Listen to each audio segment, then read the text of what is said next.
Hello everybody, welcome back to my channel. Today is another beautiful day in the neighborhood.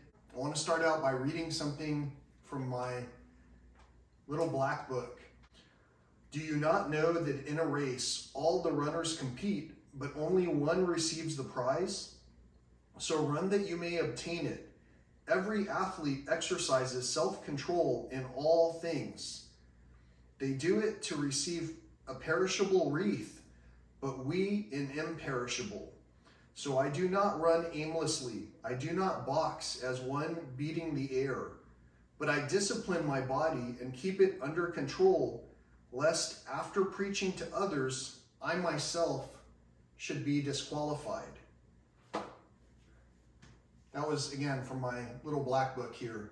This very morning itself, I awakened to a dream that I wasn't 100% sure was a dream. In these dreams that I had, in the first dream that I had, someone who I know, a very close relative of mine, handed me a glass of water.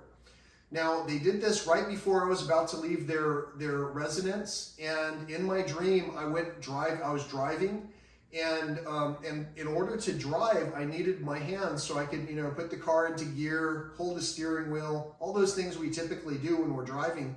But inside my vehicle was a mess. Everything was messy, and the cup holders were filled up, and what I had been handed was a glass of water. So I didn't really have a whole lot of options with regard to the water as far as what I could do with it, except to drink it really fast so I could put the empty glass down on the other piles of stuff that were in the car.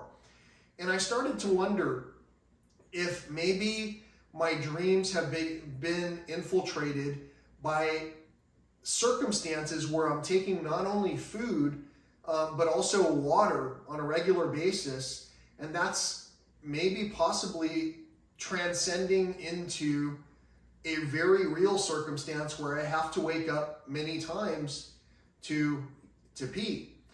And I've only thought about these concepts because in one particular case, I was telling my close relative that I had to go so many times that it was almost unnatural. I peed out way more than I had even consumed the day before.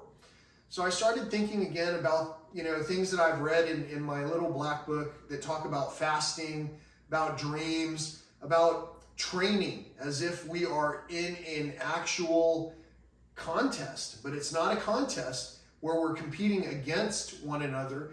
It's a contest where we're competing for our very own souls.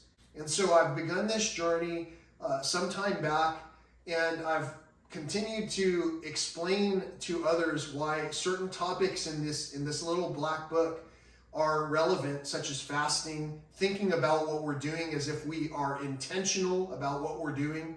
And I've talked about where two or more are gathered in the name of these constructs, how we can manifest realities. I hope this makes sense. Until next time, thank you so much for watching, everybody. Peace, love, and all that old school stuff.